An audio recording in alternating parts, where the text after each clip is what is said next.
Hello friends, welcome to my YouTube channel economics special.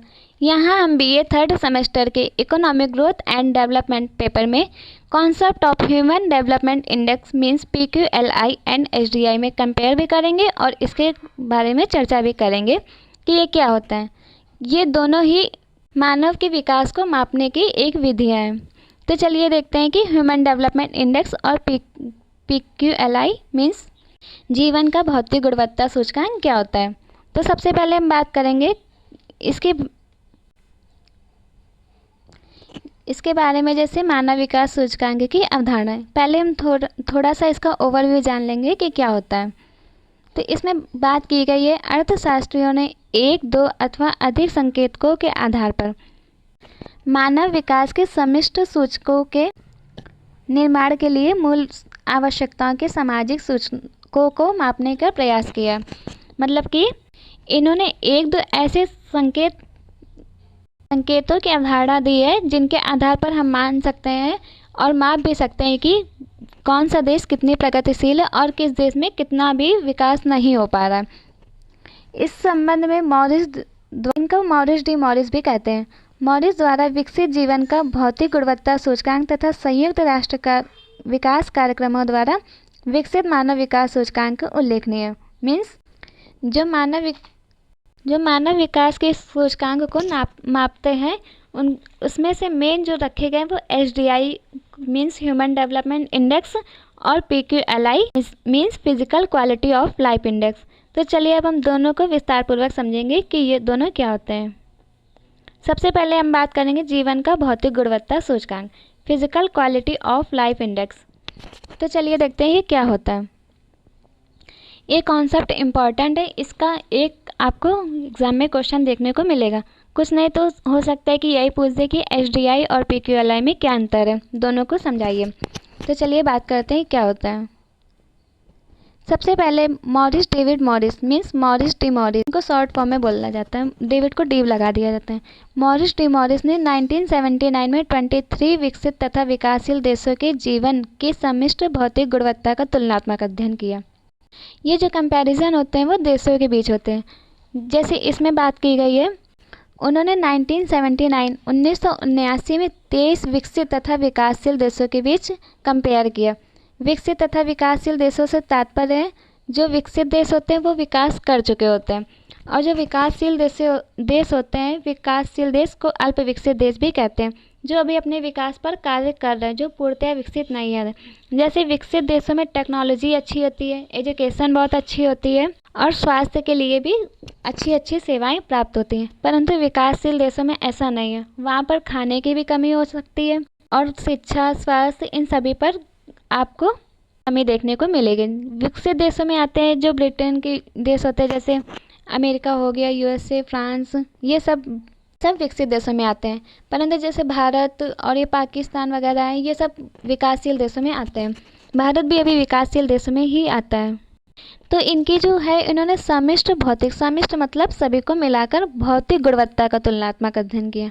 भौतिक गुणवत्ता में इन्होंने कौन कौन से पॉइंट लिए, अब आगे पढ़ेंगे। इन्होंने 3 पॉइंट लिए थे, जिसमें था शिशु मृत्यु दर मीन्स शिशु मृत्यु दर, जैसे जो बच्चे जन्म लेते हैं उसके बाद मर जाते हैं, ये किस कमी से होता है। जैसे कि अगर स्वास्थ्य अच्छा नहीं रहा है एक महिला का, तो हो सकता है कि उस बच्चे की पैदा होते ही डेथ हो जाती है। तो इन्होंने शिशु मृत्यु दर का भी देखा कि क्या परसेंटेज रहा है उसका। उसके बाद जीवन प्रत्याशा में होता है कि 1 वर्ष की आयु में जीवन जीने की संभावना। मीन्स इन्होंने मान लिया कि जैसे कि कोई भी व्यक्ति 60 ईयर्स तक रहता है, तो इन्होंने जीवन प्रत्याशा देखी है कि 60 वर्ष इन्होंने जीवन प्रत्याशा मान ली, 60-70। उसके बाद देखा जाता है कि वह मनुष्य जीवित कितना रहता है। जैसे 60 मानी और अगर वो उससे कम जीवित रहा है तो इसको जीवन प्रत्याशा कहते हैं। इसका भी इन्होंने परसेंटेज वगैरह निकाला होगा। उसके बाद बात करते हैं साक्षरता। 15 वर्ष की आयु में मूल शिक्षा। जैसे काफ़ी सारे आप लोगों ने बच्चों को देखा होगा कि वो बड़े बड़े होते हैं, छोटे छोटे भी होते हैं, जो रोड पर आप लोगों ने काफ़ी बार देखा होगा। वो शिक्षा से पूरी तरह से अपरिचित होते हैं, उनको शिक्षा का कोई भी नॉलेज नहीं होता। तो इन्होंने साक्षरता दर को भी मापा है। इन्होंने मेन लिए शिशु मृत्यु दर, जीवन प्रत्याशा और साक्षरता। इनके आधार पर इन्होंने जीवन का भौतिक गुणवत्ता सूचकांक प्राप्त किया। उसके बाद इन्होंने कंपैरिजन में अपने निष्कर्ष बताए। इनका मानना था कि इन तीनों के आधार पर हम एक देश की स्थिति का पता लगा सकते हैं।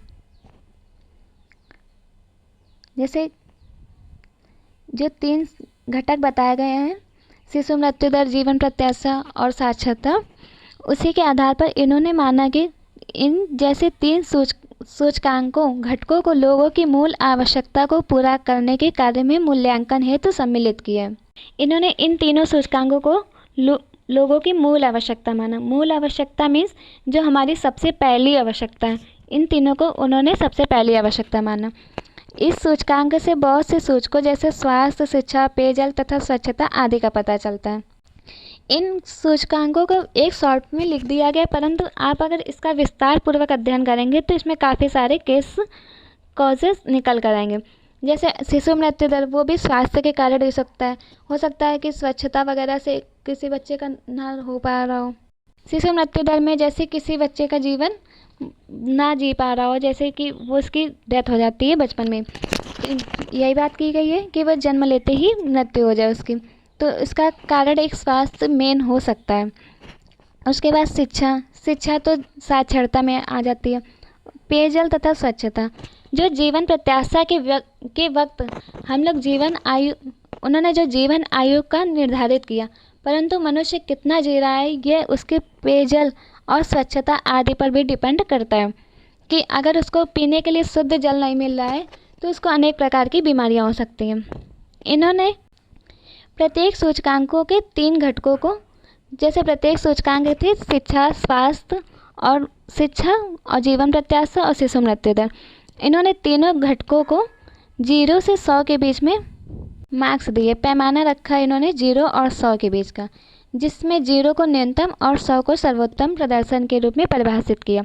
जैसे इन्होंने जो 3 घटक लिए थे उसमें से प्रत्येक का अलग अलग निकाला गया। उसके बाद उसमें देखा गया कि कौन सा देश किस स्तर पर है, तो उसके बाद इन्होंने परिभाषित किया कि कौन सा देश सर्वोत्तम और कौन सा देश न्यूनतम है, जिसको अभी और विकास करने की आवश्यकता है। जो सबसे लो लेवल का था, जिसके यहाँ तीनों की व्यवस्था में प्रॉब्लम थी, कोई भी अच्छे से ना तो पढ़ पा रहा था, ना स्वास्थ्य अच्छा था किसी का, इन सब की, तो उसको 0 मार्क्स दिया गया, 0 रैंकिंग पर रखा गया। और जो सर्वोत्तम था, जिसके यहाँ शिक्षा, टेक्नोलॉजी सब अच्छी सी है, तो उसको 100 के मार्क्स दिया गया। तो ये PQLI का सिद्धांत था, जिसको मॉरिस डी मॉरिस ने प्रतिपादन किया था 1979 में। अब बात करते हैं ह्यूमन डेवलपमेंट इंडेक्स के बारे में। ह्यूमन डेवलपमेंट इंडेक्स काफ़ी ही पॉपुलर इंडेक्स रहा है, अभी भी इसी के थ्रू ही मापा जाता है किसी देश की गरीबी और सभी व्यवस्थाओं को। जैसे हम देखते हैं ह्यूमन डेवलपमेंट इंडेक्स किसे कहते हैं। 1990 में पाकिस्तानी अर्थशास्त्री महबूब उल हक के तथा भारतीय अर्थशास्त्री अमर्त्य सेन के सहयोग से विकास के सर्वमान्य माप के रूप में इसको टॉप पर रखा गया है, मापने के लिए के रूप में मानव विकास सूचकांक को विकसित किया गया। इसको विकसित किया था महबूब उल हक ने और अमर्त्य सेन ने, और जो PQLI का सिद्धांत था उसको मॉरिस डी मॉरिस ने दिया था, और इसको महबूब उल हक और अमर्त्य सेन इन दोनों ने मिलकर इसका प्रतिपादन किया। तो इसकी बात करेंगे कि इसमें कौन कौन से तत्व मैटर करते हैं, तो इसकी गणना कैसे होती है ये भी देखेंगे। HDI मानव विकास की माप है। यह किसी भी देश के मानव विकास के संदर्भ में 3 मूलभूत आयामों के क्षेत्र में उपलब्धियों की माप करता है। इन्होंने भी 3 ही आयाम दिए थे। सबसे पहला इन्होंने दिया था लंबा व स्वस्थ जीवन। लंबा व स्वस्थ जीवन से तात्पर्य हो सकता है जीवन प्रत्याशा का, मतलब कि इन्होंने भी जीवन प्रत्याशा पर बात की है कि कौन सा व्यक्ति कितना लंबा जीवित रहता है। उसके बाद बात की गई है शिक्षा के बारे में, कि प्रति व्यक्ति कौन कितने दर पर शिक्षित व्यक्ति है। उसके बाद एक अच्छा जीवन स्तर, जिसमें स्वास्थ्य सेवाएं सभी। एक अच्छा जीवन स्तर से तात्पर्य है लोगों को कितनी सुविधाएं प्राप्त हो सकती हैं, जैसे कि उनके पास शुद्ध पेयजल है, खाने के लिए कैलोरी की मात्रा, स्वास्थ्य सेवाएं, ये सब आ जाती हैं एक अच्छे जीवन स्तर में। घर, कपड़ा, मकान, मूलभूत आवश्यकताएं इनको माना गया है। ये कोई भी व्यक्ति प्राप्त कर पा रहा है या नहीं, तो इन्होंने मेन 3 आयामों को लिया, लंबा व स्वस्थ जीवन, शिक्षा और अच्छा जीवन स्तर। इनके आधार पर इन्होंने गणना की कौन सा देश कितना अच्छा और कितना सक्षम है।